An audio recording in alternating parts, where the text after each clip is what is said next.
আপনি যখন দোয়া করবেন, আল্লাহর নামগুলো ধরে যদি দোয়া করেন, আল্লাহ ওই দোয়া ফিরায় দেয় না।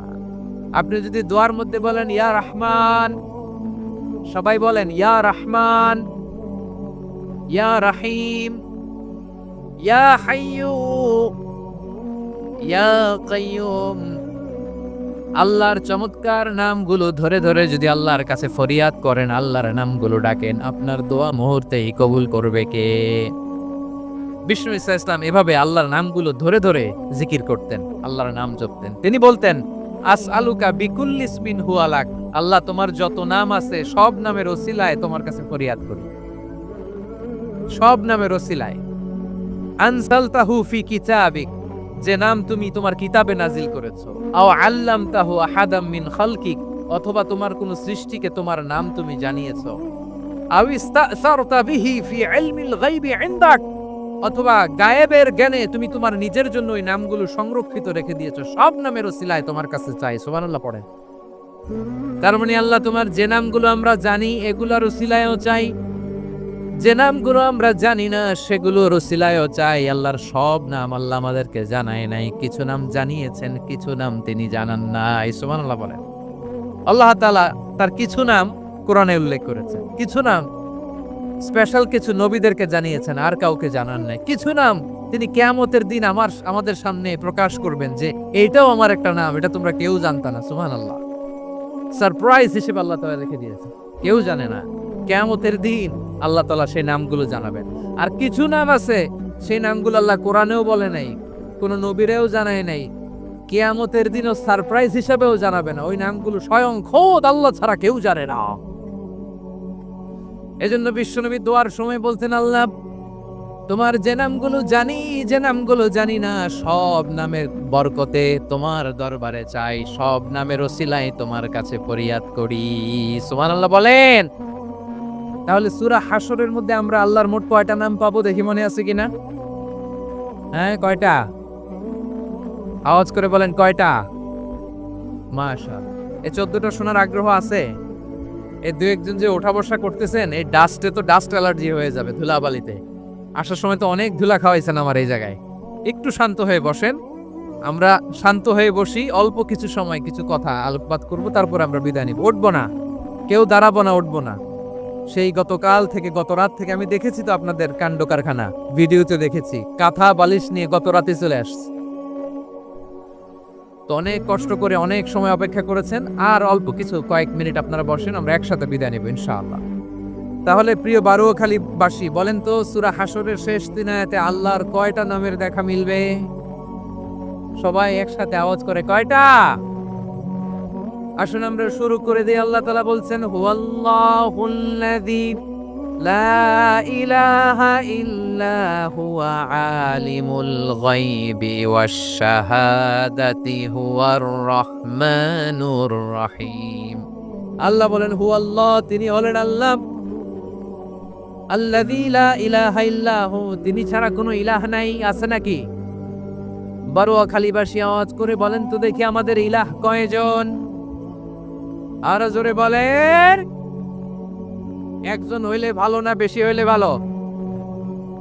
ওয়া ইলাহুকুম ইলাহু ওয়াহিদুন লা ইলাহা ইল্লা হুয়ার রহমানুর রহিম। আল্লাহ বলেন তোমাদের ইলাহ হলো একজন, তিনি ছাড়া কোনো ইলাহ নেই, তিনি দয়াময়, তিনি মেহেরবান।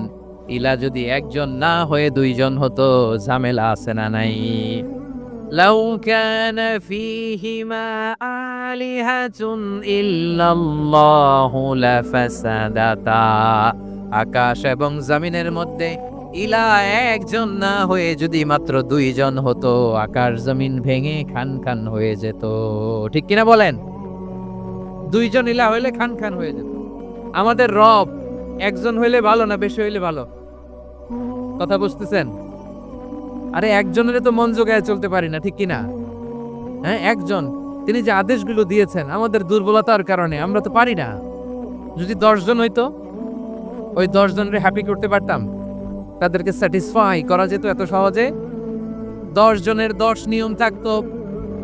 একজন বলতো আমার সেজদা দিবি সকালে, আরেকজন বলবে আমার জন্য নামাজ পড়বি 3 বার, আরেকজন বলবে আমার জন্য যাকাত দিবি এতবার, আরেকজন বলতো আমার জন্য কুরবানি দিবা এতবার, তাহলে আমাদের জন্য কঠিন হয়ে যেত, ঠিক কি না? যদি ইলা একজন না হয়ে একাধিক হতো, একজন বলতো না আমি মহাবিশ্ব এভাবে চালাবো, আরেকজন বলতো না আমার মন চায় এভাবে, আমি এভাবে চালাবো, একজন বলতো সূর্য আমি পূর্ব দিকে উঠাবো, আরেকজন বলতো না আমি দক্ষিণ দিকে উঠাবো, আরেকজন বলবে না আমি উত্তর দিকে উঠাবো, এরকম আছে না নাই? ঝামেলা লেগে যেত। এজন্য বেশি রব হইলে আমাদের জন্য ঝামেলা, খোদা বেশি হইলে আমাদের লস। একজন হওয়াতে আমরা বেঁচে গেছি। বারোয়াখালীবাসী আওয়াজ করে না, কথা বলে না। রব খোদা একজন হওয়াতে আমাদের সুবিধা হয়েছে না? এজন্য আল্লাহ বলেন লা ইলাহা ইল্লাহু, তিনি ছাড়া তোমাদের কোনো ইলাহ নাই, তিনি একজন। লা ইলাহা ইল্লাহু আলিমুল গায়বি ওয়াশ শাহাদা, তিনি প্রকাশ্যেরও মালিক অপ্রকাশ্যেরও মালিক। তিনি যেটা ওপেন এটাও জানেন, যেটা গোপন সিক্রেট ওইটাও জানেন। আলিমুল গায়বি ওয়াশ শাহাদা, তিনি গায়েবের মালিক, গায়েবের জ্ঞানী, যেটা দেখা যায় না, অদৃশ্য, জানা নাই, এটাও তিনি জানেন। এগুলো জানতে তার কোনো মাধ্যমের প্রয়োজন হয় না। অতীতে কি হয়েছে, বর্তমানে কি চলছে, ভবিষ্যতে কি হবে, সব তার জ্ঞানের ভেতরে আছে না নাই? এজন্য আল্লাহ বললেন আলিমুল গায়বি ওয়াশ শাহাদা, তিনি গায়েবের জ্ঞান রাখেন, তিনি দৃশ্য জগতের জ্ঞান রাখেন, তিনি প্রকাশ্য জগতের জ্ঞান রাখেন, তিনি গোপন জগতের জ্ঞান রাখেন। তার কাছে কোনো কিছু গোপন নাই, ঠিক কিনা বলেন? ওয়ার রহমানুর রহিম, তিনি হলেন দয়াময়, তিনি হলেন মেহেরবান। এই যে শুরু হলো 14 নামের প্রথম দুইটা, আর রহমান আর রহিম। ওয়ার রহমানুর রহিম, তিনি হলেন the most gracious, the most merciful, তিনি দয়াময়, তিনি অতিশয় মেহেরবান। সুবহানাল্লাহ বলেন। তার দয়ার কোনো শেষ নাই, তার মায়ার কোনো শেষ নাই। আল্লাহ, তাহলে 14টা নামের মধ্যে কয়টা পাইলাম? একটা কি? আর রহমান। বারোয়াখালীবাসী বুঝে থাকলে আওয়াজ করে বলেন প্রথমটা কি? 2 নাম্বার আর রহিম। আওয়াজ করে বলেন 2 নাম্বার। আওয়াজ করে সবাই গলা ছেড়ে দিয়ে উত্তর দেন তো, প্রথম নামটা কি, দ্বিতীয় নামটা? আর রাহিম। রহমান আল্লাহর one of the major names, আল্লাহর মৌলিক নামগুলোর মধ্যে গুরুত্বপূর্ণ একটা নাম হচ্ছে রহমান। গুরুত্বপূর্ণ নাম কি? রহমান, দয়ার সাগর, মায়ার সাগর। রহমানুন ফিদ দুনিয়া ওয়া রহিমুন ফিল আখিরা। এই দুনিয়ার জন্য আল্লাহ রহমান, দুনিয়াতে আল্লাহ সবাইরে দয়া করে, কাফিররেও করে, মুসলিমরেও করে। আর আখিরাতের জন্য তিনি রহিম, সেখানে কাফির মুশরিকদের জন্য আল্লাহর পক্ষ থেকে কোনো দয়া থাকবে না। চিল্লায় বলেন ঠিক কি না? এজন্য আল্লাহ বললেন আমার মৌলিক একটা নাম হলো রহমান। আল্লাহর পরে অন্য কোন নাম দিয়ে যদি তোমরা আমার নাম প্রকাশ করতে চাও, জপতে চাও, ডাকতে চাও, তোমরা রহমান নামে ডাকো। রাব্বুল আলামিন ইরশাদ করেন কুলিদুল্লাহ আও ইদউর রহমান আইয়াম্মা তাদউ ফালাহুল আসমাউল হুসনা। আমাকে আল্লাহ নামে ডাকো কিংবা আমি আল্লাহকে রহমান নামে ডাকো, যে নামেই ডাকো না কেন আমার আছে অনেকগুলো সুন্দর সুন্দর নাম। যে নামেই ডাকো আমি শুনি, ডাকলেই আমি সাড়া দেই। সকালে ডাকলেও সাড়া দেই, দুপুরে ডাকলেও সাড়া দেই, মাঝ রাতেও যদি আমরা বিপদে পড়ি ডাকলে আমাদের ডাকে সাড়া দেয় কে? সবাই বলুন তো, সাড়া দেয় কে? আবার বিশ্বনবী যখন মক্কায় দাওয়াত দিচ্ছিলেন, তিনি মাঝে মাঝে আল্লাহর নাম বলছিলেন, মাঝে মাঝে তিনি রহমান নাম বলছিলেন।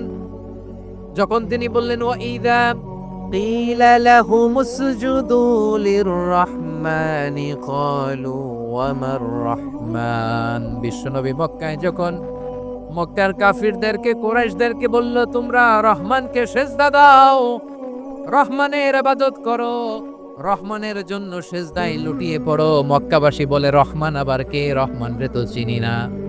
রহমানকে আল্লাহ চিনি, রহমান চিনি না। মক্কাবাসী কি বলে? কারে চিনে? আল্লাহরে চিনে। কারে চিনে না? রহমান কে তো চিনি না। রহমান আবার কোত্থেকে আসলো? কে Rahman? Who is this Rahman? যখন তারা বলে রহমান রে চিনি না, আল্লাহর গায়রতে আঘাত লেগেছে। আল্লাহ বলে রহমান রে চিনো না, না? তাদেরকে চিনানোর জন্য আল্লাহ 78 আয়াত বিশিষ্ট আর রহমান নামে কোরআনে একটা সূরা নাজিল করেছেন। যখন মক্কার কোরাইশরা বলে আল্লাহ চিনি রহমান চিনি না, আল্লাহ বলে রহমান রে চিনো না, তাহলে চিনে নাও রহমান নামে তিনি ৭৮ আয়াত বিশিষ্ট কালামুল্লাহ মাজিদে একটা গোটা সূরাই নাজিল করে দিয়েছেন। তিনি নাজিল করলেন আর রহমানু আল্লামাল কুরআনা খালাকাল ইনসানা আল্লামাহুল বায়ান। দয়াময় রহমান শেখালেন কোরআন, বানালেন ইনসান শেখালেন বায়ান। দয়াময় রহমান শেখালেন কোরআন, বানালেন ইনসান শেখালেন বায়ান। দয়াময় রহমান শেখালেন কোরআন, বানালেন ইনসান শেখালেন বায়ান। পড়েন আল্লাহু আকবার। আল্লাহ বলে রহমান কারে বলে চেনো না, শুনে নাও। ৭৮ আয়াত বিশিষ্ট গোটা একটা সূরাই নাজিল করে দিলাম, সূরাতু আর রহমান। আর রহমান তিনি দয়ালু, আল্লামাল কোরআন তিনি মানুষকে কোরআন শিখিয়েছেন, খালাকাল ইনসান মানুষ বানিয়েছেন, আল্লামাহুল বায়ান মানুষকে কথা বলা বর্ণনা করা শিখিয়েছেন। পড়েন সুবহানাল্লাহ। গোটা একটা সূরাই নাজিল করেছেন, সূরাতু আর রহমান। আমার বারোখালীর ভাইয়েরা, তার নাম হচ্ছে আর রহমান আর রাহিম, মানে দয়াময় মেহেরবান। তার দয়া যে কত বেশি আপনি কল্পনাও করতে পারবেন না, আপনি কল্পনাতেও আনতে পারবেন না তার দয়া কত বেশি। বিশ্বনবী সাল্লাল্লাহু আলাইহি ওয়াসাল্লাম ফরমান, লাম্মা কাদাল্লাহুল খালকা কাতাবা ইনদাহু ফাওকা আরশিহি। আল্লাহ যখন মহাবিশ্বের সব সৃষ্টি করে সারলেন, তিনি আরশের উপরে লিখলেন সাবাকাত রাহমাতি গাদাবি। সাবাকাত রাহমাতি গাদাবি কোথায় লিখছে? আরশের উপরে। আওয়াজ করে বলেন তো কোথায় লিখেছে? আরশের উপরে আল্লাহ লিখলেন সাবাকাত রাহমাতি গাদাবি। এর মানে হলো আমার দয়ার কাছে, আমার ভালোবাসার কাছে আমার ক্রোধ পরাজয় বরণ করেছে। আমার দয়ার কাছে আমার রাগ কিংবা ক্রোধ পরাজয় বরণ করেছে। মানে আমি আল্লাহর দয়া আছে, আবার আমি আল্লাহর ক্রোধ বা রাগ আছে, কিন্তু আমি আল্লাহর রাগের চেয়ে দয়া বেশি। আওয়াজ করে বলেন, আল্লাহর রাগ বেশি না দয়া বেশি? আল্লাহর যদি রাগ থাকতো আমরা বাঁচতে পারতাম? যে পরিমাণে আকাম কুকাম আমরা করি, অপকর্ম করি, অন্যায় করি, জুলুম করে জুলুমের আড্ডাখানা বানিয়ে রেখেছি গোটা দুনিয়াকে, আল্লাহ যদি মুহূর্তে মুহূর্তে রেগে যেতেন আমরা বাঁচতে পারতাম? মহাবিশ্ব সৃষ্টির পরেই তিনি আরশের উপরে লিখেছেন সাবাকাত রাহমাতি গাদাবি, মানে আমি আমার দয়ার কাছে আমি আল্লাহর ক্রোধ, রাগ, ক্ষোভ এটা পরাজিত হয়েছে। সুবহানাল্লাহ বলেন। আবার বিষ্ণু বললেন জাআলাল্লাহুর রাহমাতা মিয়াতা জুজ। আল্লাহ দয়ার ভালোবাসাকে ১০০ টুকরা করলেন, ৯৯ টুকরা দয়া মায়া ভালোবাসা আল্লাহ নিজের কাছে রেখে দিলেন, আর ১ টুকরা দয়া মায়া ভালোবাসা আল্লাহ গোটা বিশ্বের সবার মাঝে ঢেলে দিলেন। দয়া মায়া ভালোবাসা ১০০ টুকরা করে আল্লাহ নিজের কাছে রাখছেন কয় টুকরা? সবাই বলেন ৯৯ টুকরা। আর গোটা বিশ্বের সবার মাঝে ভাগ করে দিয়েছেন কয় টুকরা? এবার এই ১ টুকরার নমুনা দেখেন তো পৃথিবীতে। স্বামী স্ত্রীর জন্য কত ভালোবাসা, বন্ধু বন্ধুর জন্য কত ভালোবাসা, গার্লফ্রেন্ড বয়ফ্রেন্ডের জন্য গলায় ফাঁস লাগায় আছে না নাই? এই এখন গলার আওয়াজ বাড়ছে ইয়াংদের। হুজুর এখন গার্লফ্রেন্ড বয়ফ্রেন্ডের ভিতরে ঢুকছে, এখন আমরা আছি হুজুর। জেগে উঠছে বারোয়াখালী। দেখেন এই তো কয়েকদিন আগেই তো, কত বছরের ১২ না কত বছরের এক মেয়ে, কত বছর ১১, ওই দেখেন সব মুখস্থ দুষ্টগুলার, আর কিছু মুখস্থ না থাকলে এগুলো মুখস্থ। ১১ বছরের, তারে কি বলবো, তরুণীও তো না, কিশোরী। এই কিশোরী ভালোবাসার টানে বাপ মা থুইয়া চলে গেছে কোথায়? দেখেন ভালোবাসারে আল্লাহ ১০০ টুকরা করেছেন, ৯৯ টুকরা ভালোবাসা আল্লাহ নিজের জন্য রেখেছেন, ১ টুকরা আমাদের সবাইকে ভাগ করে দিয়েছেন। যত পাখি আছে পৃথিবীতে, যত মাছ আছে, যত প্রাণী আছে, যত মানুষ আছে, যত জিন আছে, আমরা সবাই মিলে পেয়েছি ভালোবাসার কয় টুকরা? আর আরশে আজিমের অধিপতি আল্লাহ তিনি তার কাছে ভালোবাসা রেখে দিয়েছেন কয় টুকরা? তাহলে এবার আওয়াজ করে বলেন, আল্লাহর রাগ বেশি নাকি দয়া বেশি? আল্লাহ তুমি দয়ার সাগর রহমানুর রহিম, তোমার দয়াই পূর্ণ আমার সারা নিশিদিন। সবাই পড়েন, আল্লাহ তুমি দয়ার সাগর রহমানুর রহিম, তোমার দয়াই পূর্ণ আমার সারা নিশিদিন। আল্লাহু আকবার। আল্লাহ বলেন, ও রাহমাতি ওয়াসিয়াত কুল্লা শাই, গোটা বিশ্বের সব জায়গায় আমি আল্লাহর রহমত বিস্তৃত, এমন কোন জায়গা নাই যেখানে আমি আল্লাহর রহমত নাই। ঠিক কিনা বলেন? এমন কোন জায়গা নাই আমি আল্লাহর রহমত নাই। আমি আল্লাহর রহমত ছাড়া গাছের একটা পাতা নড়ে না। আমি আল্লাহর দয়ার রহমত ছাড়া গাছের একটা পাতা পড়ে না। আমি আল্লাহর দয়ার রহমত ছাড়া আকাশ থেকে এক ফোঁটা বৃষ্টি ঝরে না। তিনি হলেন রহমান, তিনি হলেন রাহিম। ঠিক কিনা বলেন? আল্লাহরে চিনতেছেন? আলোচনার বিষয় কি? আসুন আমাদের রব কি চিনি। তিনি হলেন আর রহমান, তিনি হলেন আর রাহিম। তার দয়ার কোনো শেষ নাই, তার মায়ার কোনো শেষ নাই। বনি ইসরাইলের এক লোক 500 বছর আল্লাহর ইবাদত করেছে। কয় বছর? কোথায় জানেন? সাগরের মাঝখানে এক পাহাড়। ওই পাহাড়ের উপরে বসে 500 বছর টানা আল্লাহর ইবাদত। দিনে আর রাতে একবার করে নিচে নামতেন। সেখানে আল্লাহ তাআলা পাথরের ভেতর থেকে তার জন্য মিঠা পানির ব্যবস্থা করে দিয়েছেন। আর একটা ডালিম গাছের ব্যবস্থা করে দিয়েছেন। সকালে নামলে একটা টসটসে ডালিম, রাতে নামলে টসটসে ডালিম। এগুলো খেয়ে খেয়ে 500 বছর সে আল্লাহর ইবাদত করেছে। আর সে আল্লাহর কাছে বলেছে, আল্লাহ আমি যখন মারা যাব সেজদারত অবস্থায় যেন মারা যাই। ঠিকই আল্লাহ সেজদারত অবস্থায় সাইয়েদনা আজরাইলকে পাঠিয়ে দিলেন। সেজদারত অবস্থায় লোকটা মারা গেল। 500 বছর ইবাদতের পরে আল্লাহর দরবারে কিয়ামতের কঠিন ময়দানে যখন লোকটা হাজির হয়ে যাবে, আল্লাহ বলবেন, আদখিলু আবদি আল জান্নাতা বিরহমাতি, আমার বান্দাকে আমার দয়া, আমার ভালোবাসা দিয়ে জান্নাতে ঢুকায়া দাও। 500 বছর ইবাদত করছি তো আমার দয়ায় আমার বান্দারে জান্নাত দাও। এই বান্দা বলে, বালবি আমালি, আল্লাহ তোমার দয়া লাগবে কেন? আমি আমার আমল দিয়ে জান্নাতে যেতে চাই। কি দিয়ে? কথা বুঝে নাই বোধহয়। আল্লাহর এই বান্দা কি দিয়ে জান্নাতে ঢুকতে চায়?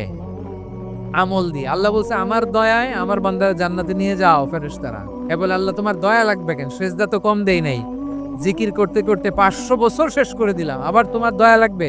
আমি তো আমার আমলেই জান্নাতে যেতে পারি। আল্লাহ বলবেন, তাই ঠিক আছে, আমি চাইলাম দয়া দিয়ে জান্নাত দিব, তুমি চাইলে আমল দিয়ে ঢুকবা। ঠিক আছে, তোমার আমল আর আমার যে দয়া দুইটার একটু মাপ দেই। তোমার 500 বছরের ইবাদত এক পাল্লায় রাখো। আর আল্লাহ বললেন, আমি যে দয়া করে এই দুনিয়ার নাজ নেয়ামত বিউটি সৌন্দর্য দেখার জন্য তোমার দুটা চোখ দিয়েছিলাম, দুটা নয় একটা চোখ আরেক পাল্লায় রাখো। রাখা হবে, দেখা যাবে ওই 500 বছরের ইবাদত হালকা হয়েছে আর মুহূর্তের মধ্যে আল্লাহর দেয়া একটা চোখের নেয়ামত ভারী হয়ে গিয়েছে। আল্লাহ বলবেন, তোমার কথা মতো মাপ দেয়া হলো, এবার ফলাফল দেখো, হিসাব বলে তুমি এখন জাহান্নামে যাবা। Go to the hell fire, যাও এবার জাহান্নামে যাও। মাপ চোখে যখন আসছো আমার সাথে হিসাব ক্যালকুলেশন, যাও তুমি এবার জাহান্নামে যাবা। এবার লোকটা কাচুমাচু করে বলে, আল্লাহ আমি বুঝি নাই, আল্লাহ আমি বুঝতে পারি নাই, খেয়াল করি নাই, তুমি আমারে ক্ষমা করো, তুমি আমারে মাফ করো।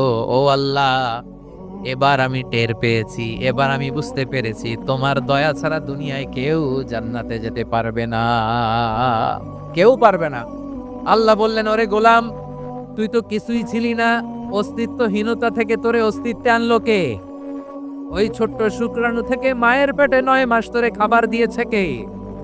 আবার সুস্থতার সাথে দুনিয়ার বুকে তোরে ডেলিভারির ব্যবস্থা করে দিল কে? আবার তোর মায়ের বুকের ভেতরে 2টা খাবারের লাইনের ব্যবস্থা করে দিল কে? আবার তোকে শৈশব পেরিয়ে কৈশোর পেরিয়ে তারুণ্য, তারপরে যৌবন, এগুলো দান করলো কে? তার চেয়েও বড় কথা, পাহাড়ের মাঝখানে সাগরের মাঝখানে 500 বছর ইবাদত করার শক্তি তোর গায়ে দিয়েছে কে? এই সাগরের মধ্যে লোনা পানি, লবণের পানি মুখে দেয়া যায় না, সেখান থেকে আমি পাহাড়ের ভেতর থেকে মিঠা পানির ব্যবস্থা করে দিলাম। ওই জায়গায় তোরে রিজিকের বন্দোবস্ত করলো কে? সকাল বিকাল 2 বেলা টসটসে ডালিম খাওয়ার ব্যবস্থা করে দিল কে? তোর আবদার ছিল, আল্লাহ আপনি আমারে সেজদারত অবস্থায় রুহু কবজ করবেন, তোর শেষ আবদারটাও পূরণ করেছে কে? ও গোলাম, আমার রহমতের তুলনায়, আমার নেয়ামতের তুলনায় তোর 500 বছরের ইবাদতের কোনো ওজনই হবে না। গোটা বিশ্বের কেউ কোনোদিন আমার জান্নাতে ঢুকতে পারবে না আমি আল্লাহর দয়া ছাড়া। আহ, ও রহমানুর রাহিম, তিনি দয়াময়, তিনি মেহেরবান। জিব্রাইল আলাইহিস সালাম বিশ্বনবীর এই লম্বা হাদিসটা যখন শোনালেন, আমি যা যা বলছি এটা বিশাল এক হাদিসের অনুবাদ।